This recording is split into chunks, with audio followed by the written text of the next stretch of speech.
Hello, everyone. My name is Diego Alfonso, and I'm one of the hosts of the Florida Aviation Network, broadcasting live and in the clear from our studios in Orlando, Florida.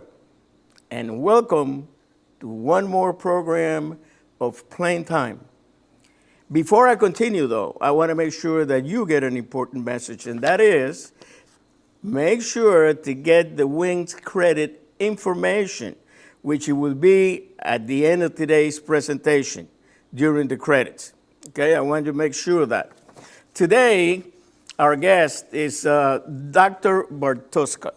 Not only is he a friend, but is an individual for whom I have a great deal of respect for his knowledge of aviation weather. Actually, I've been flying for about 60 years, and every time I watch one of his presentations, I learn something. I am sure that today is not going to be different for me or for you. Let me just give you a little bit of his background. He is originally from South Bend, Indiana. He's a product of naval aviation. He's an aircraft mechanic. And he's also a weather student at the time. He learned to fly at the Memphis Navy Flying Club. His Navy work involved working directly with the S-2 trackers and the S-3 Vikings. Those are the days of when the submarines were really threats. He attended the Purdue University, studied engineering and economics, became an aerospace test engineer, worked as a civil engineer after the fall of the Soviet Union. And then after the economy crash of 2007, 2008, he became a licensed teacher. He taught aerospace technology and earth science until his retirement in 2020. And then he finished his doctorate in 2021. Presently, he teaches aviation weather and weather in general for the Coast Guard, the CAP, and here at the Florida Aviation Network. Dr. Bartuska, pleasure to have you here today. Thank you, thank you. I understand that today's program, what you have for us today, involves a general concept of aviation weather geared towards winter flying. Is that a correct assessment? Exactly. So when we come back in January, we're going to do a specific section on icing, structural icing, and a specific segment on systems icing on aircraft. So today is just to get everybody thinking about flying in winter conditions since winter is upon us. And I'll start looking at our PowerPoint. You have the controls. Yes. So, winter aspects of general aviation operations.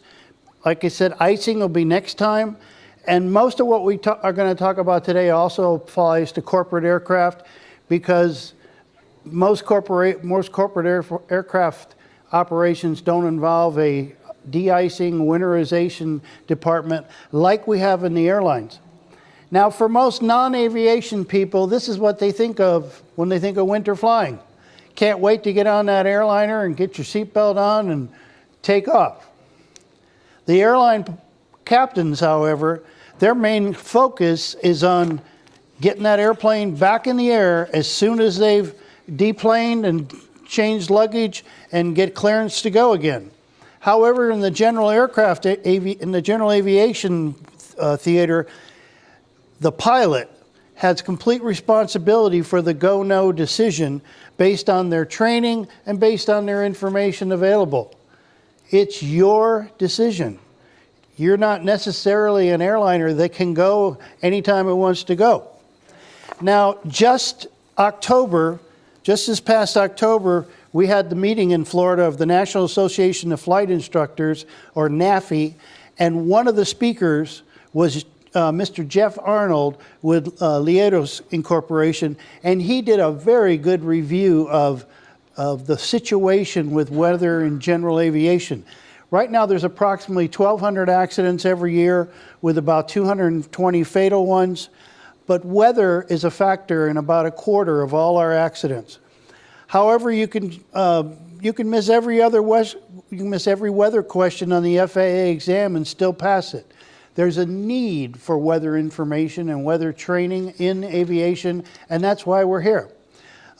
There's always informal discussions. People would say, oh, we'll figure it out when we get in the air. That could be too late. That could be the last chance you had to figure it out. And thus there are sayings, park the plane and take the train, or when in doubt, sit it out. Throughout that whole conference, NAFI conference, various speakers alluded to the fact that there are gaps in weather knowledge in the general aviation community. And the saying is, learn the weather before it's too late. And once again, that's what we're here to do. Now, the Florida Aviation Network has had many experts on, talk about different subjects. And one of our repeated guests is Mr. and Mrs.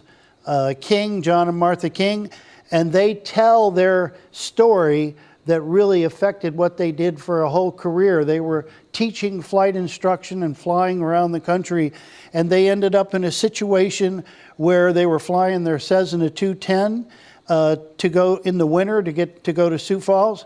And they had a generator fail, but they didn't stop because they figured, well, if we just keep going, we'll get there. After flying for about 4 hours on a dead battery with no radios, they had to come down. They couldn't stay up there forever. Finally, they came down through an 11,500 foot overcast. 3 tries with 3 icing episodes, worried about hitting TV antennas. They finally broke through the clouds and saw a highway and car lights because it was getting dark and it was snowing. And luckily, they put it down in a snow-covered cornfield, but they almost lost their life. And afterwards, when they got the aircraft to an airport and looked at the problem, it was just a loose wire. If they had just stopped initially, got it fixed, they wouldn't have risked their life. Now, one thing we've got to do is, quote, the FAA has established a universal toll-free number, this 1-800-992-7433, to contact flight. The first thing you should always do is get a good weather briefing. We're going to talk about that more as we go on. Now, the next page is very texty. There's a lot of text on here. And I simply put that in here because it's right out of one of the documents we're going to be using today. And at this point, I want to point out the FAA Safety Briefing magazine this month, its feature articles are all on winter flying, and some of the information we're going to talk about in here is taken directly from here. In addition, the FAA's General Aviation for Pilots, this is a downloadable PDF online. So is How to Obtain a Good Weather Briefing, an FAA downloadable PDF. And Boeing has an excellent article online called Safe Winter Operations. And finally, AOPA has an article on cold weather operations. So in addition to my knowledge of meteorology and Diego's knowledge of flying for 60 years, we're bringing real life information that's timely and up to date. Now, I'm not going to read everything on this PowerPoint, but the first thing on here, Diego, is to get the big picture. Let's say, for example, we're in Florida. You could be watching this anywhere in the world. But we're in Florida and we're going to fly to Indianapolis, and let's say it's next month, and there's snow and there's a blizzard. Just a minute here. I've been flipping my charts and I haven't been flipping the PowerPoint. First thing you need to do is get a big picture of what's going on. Look at the TV weather channel, look at the CNN weather channel, look at the newspaper, any source you can to get a handle on what's going on. For example, right now we have the jet stream dipping down over the continent, affecting weather in certain ways. The next thing, of course, are your recorded sources that you can call in and get and obtain a briefing. And then, of course, I told you about the number to call into. And then one thing that when you were saying that came into mind is that even though you get that whole picture, you still, in the back of your mind, there has to be that little voice that says, there may be unforecasted stuff. Even Right. though I'm knowledgeable, I've been following this for the past 3 or 4 days, and that should not be etched in concrete. In other words, there's still that big possibility that by the time you take off and you go, things change again.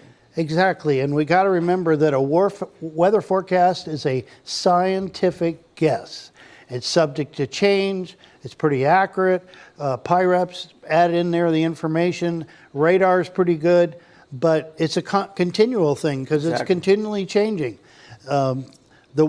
Whether we're talking about summer thunderstorms or winter blizzards, everything is constantly changing. Now, winter flying, the number one thing is flight planning.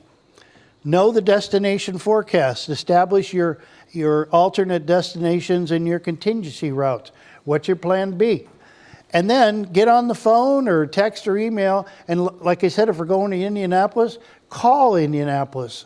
Call an FBO, call the FAA flight station, and ask them what's happening there. What do you expect happening there? What are the pilots talking about? Now, when we talk about winter flying as differentiated from summer, fall, or spring flying, what we're really talking about is cold. We're talking about ice. We're talking about snow, and we're talking about wind. As a result of that, the first big thing we want to remember is whether you're VFR or whether you're IFR, you can encounter blowing and drifting snow and whiteouts and fog and ice fog. You may be in a situation where you think everything is fine and you literally cannot see the runway, even if it's 2 feet below you, because you're in a whiteout, you're in a blizzard. So you got to anticipate that, and you got to make sure you have an alternate that's not experiencing the same thing. The next concept I want to talk about, we derive from the Boeing literature, is their idea of the clean airplane concept. Airplane takeoff performance is based on clean surfaces. If not aerodynamically clean, there'll be reduced lift from the wings and the tail. There'll be increased drag from the friction, skin friction. There'll be increased stall speed, which means reduced safety factor. There'll be potentially severe roll problems and possible abnormal pitch characteristics. So before we do anything, we want to make sure that airplane is clean of all snow and ice. Just a sec here. From the FAR, no person may take off an aircraft when frost, ice, or snow is adhering to the wings, control surfaces, propellers, engine inlets, or other critical surfaces of the aircraft, or when the takeoff would not be in compliance with paragraph C of this section. Paragraph C addresses de-icing and de-icing fluids, so if that's relevant to your operation. First thing you want to do, whether you're flying IFR or VFR in the winter, file a flight plan. I'm a volunteer with the Civil Air Patrol. If you take off and nobody knows where you went, they're going to start playing dead reckoning to try and figure out where you might be. Whereas if you filed a flight plan, they have some idea.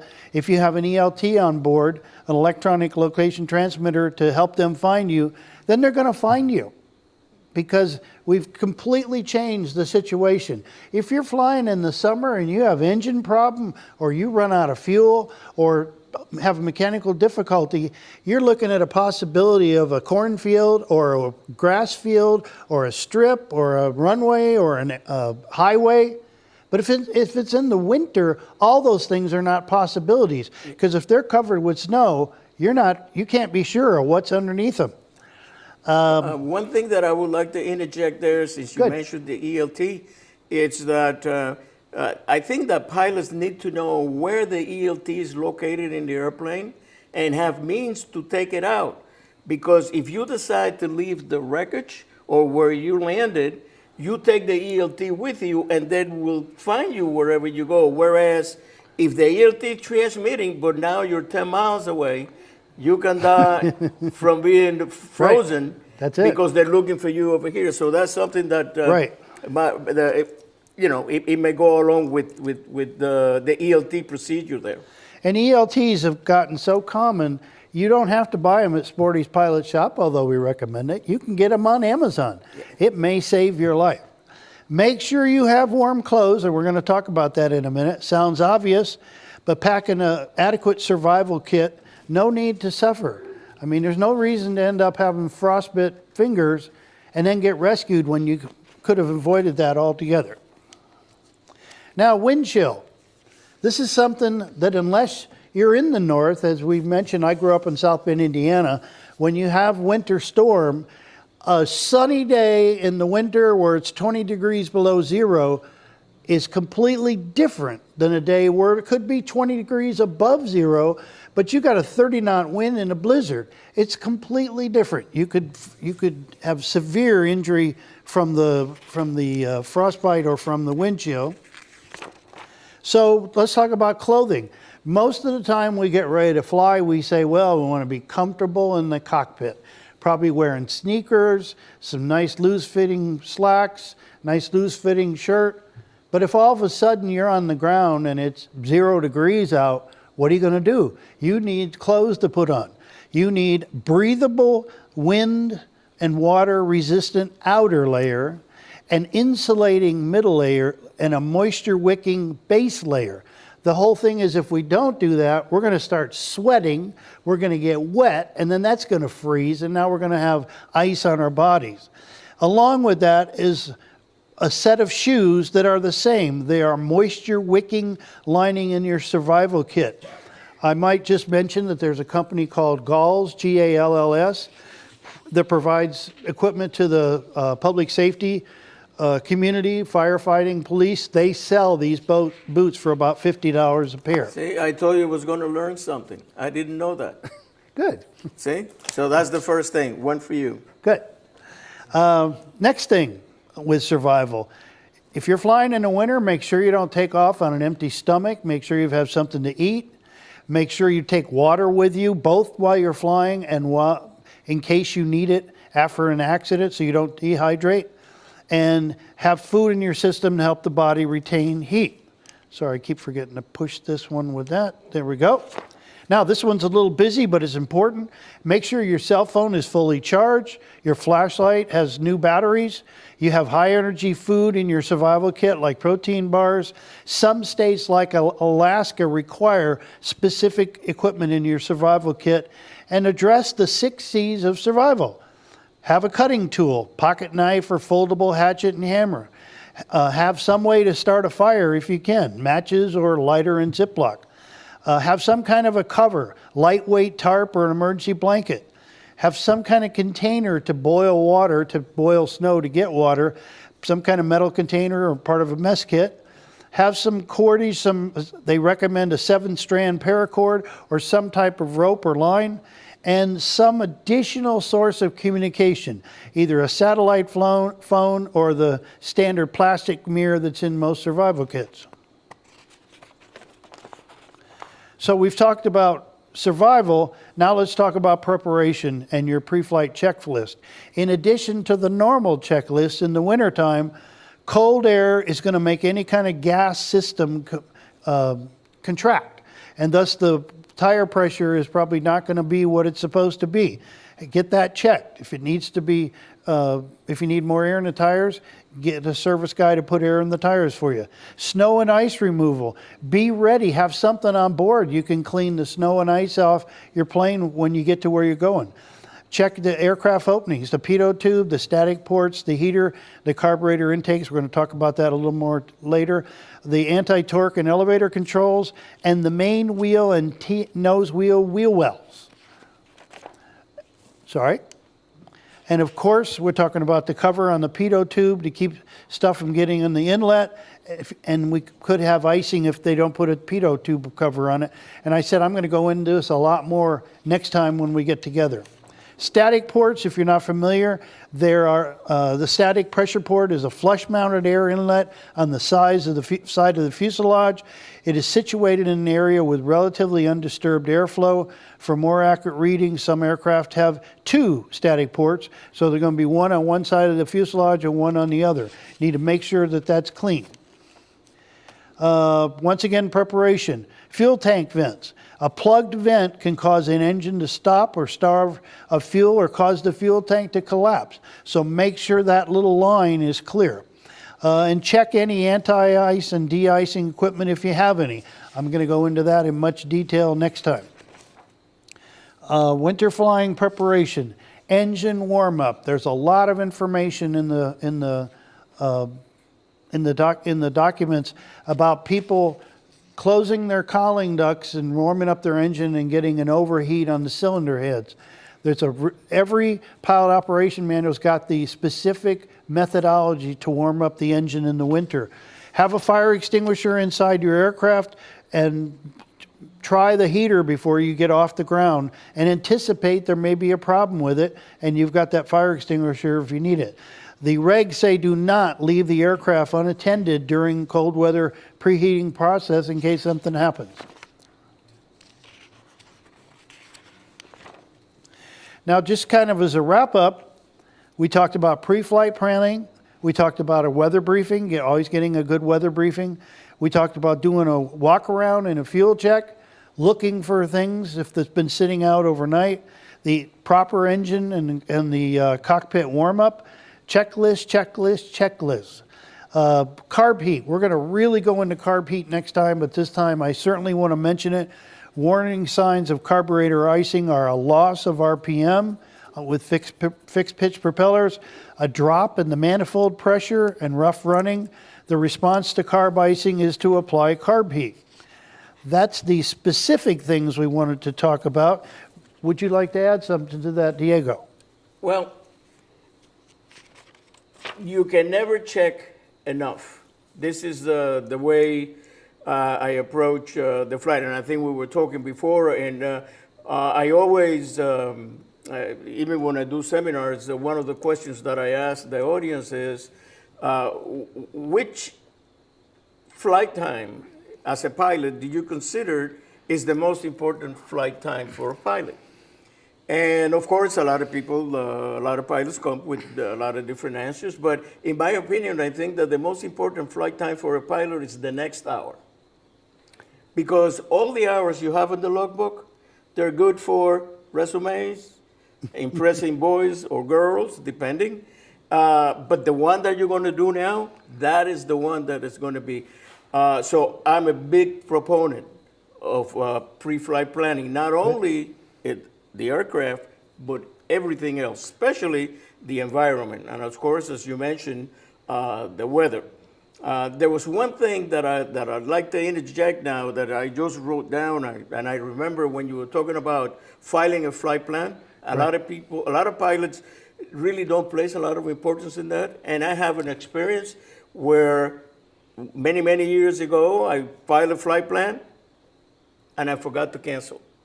I took someone to buy a parcel. This is in Marianas, Florida. In about an hour and a half, the sheriff shows up looking for Diego Alfonso. So the system works. Good. And you need to file a flight plan. And I would add to that, my involvement with the Coast Guard, the Coast Guard encourages you to file a float plan if you're going out in a boat for the same reason. And we've had many instances here around Florida where people have gone out fishing, not told anybody where they're going, and all of a sudden they don't show up and they have no idea where to look for them. Exactly. And there is a famous case that maybe I'll talk about next time. So just a few wrap-up comments here. In getting ready for the winter, remove the wheel plants and covers on your aircraft. These covers right here, if you remove them, then they're not there to get ice and snow stuck in them. Ice and slush accumulation. We talked about covering the pitot tube. Remove all ice and frost from the wings and cowlings. Engine breather tube, make sure that that's not plugged. Make sure you have the right winter oil. You know, you probably want a lighter viscosity oil for flying in the wintertime. We talked about checking the cabin heater. Take off poly heat. response for go. I talked about that. Check for fuel contamination, of course, and water in the fuel like you do during your walk around. If the fuel does not drain freely from the sumps, investigate a possible obstruction. Cold start problems. Icing over spark plug electrodes. After engine start, apply max carb heat to clear the plugs. Assist in fuel vaporization until engine has sufficient heat, and then maintain the carb heat. A lot of things we're going to talk about next time recommend you flying, especially in Alaska. A lot of pilots fly with a little bit of carb heat on all the time. And I think we're just about out of time. So I want to say that we're glad you joined us. This is an overview of winter flying to get you thinking about having flown without snow and ice in the factor. And next time I'm going to go deep into structural icing on the outside of the aircraft. And then we'll do a period where we go into system icing, all the effect on the system as a result of the icing. Great. I'll tell you, this has been really, really interesting, and I want to add a little thing there. Remember, pilots, that you don't have to be anywhere. That was my rule. I was talking to John Tannick here before the interview, and this is something that I always brought up especially if you're hired to fly for a corporation or anything like that. I will always tell whoever will hire me, whether it will be the CEO or whatever, well, I have one rule. And the rule is you have to be somewhere, but I don't have to be anywhere. And the weather determines a lot of whether I can go or not. Exactly. So I just wanted to, and I think if we put that in perspective, a lot of good decisions will be made by pilots. Now, there is one thing that I just want to make sure that the next presentation that you're going to be doing, it's going to be on structural icing. We'll do a half hour on structural icing. We'll take a break. We'll do a half hour on system icing, which will include carburetor icing. Okay. So structural icing, both, and carburetor icing. Right. Everything that we can find to talk about that's in the literature. Okay. All right. Well, I think that we have gotten to the end of the session here. Sometimes time goes fast, while you're having a good time. And I think this is one of those. So, Doctor, it's always a pleasure to have you here. Looking forward to see you back in January. Yes. And by the way, Merry Christmas to you. Merry Christmas to all our viewers out there. Please stay with us. And very important, please make sure that you obtain the information so that you can claim your Winx credit. And this will be coming now on the credits, okay? Anyway, my name is Diego Alfonso, and we're signing off from the Florida Aviation Network, and Merry Christmas to everybody. We'll see you in January.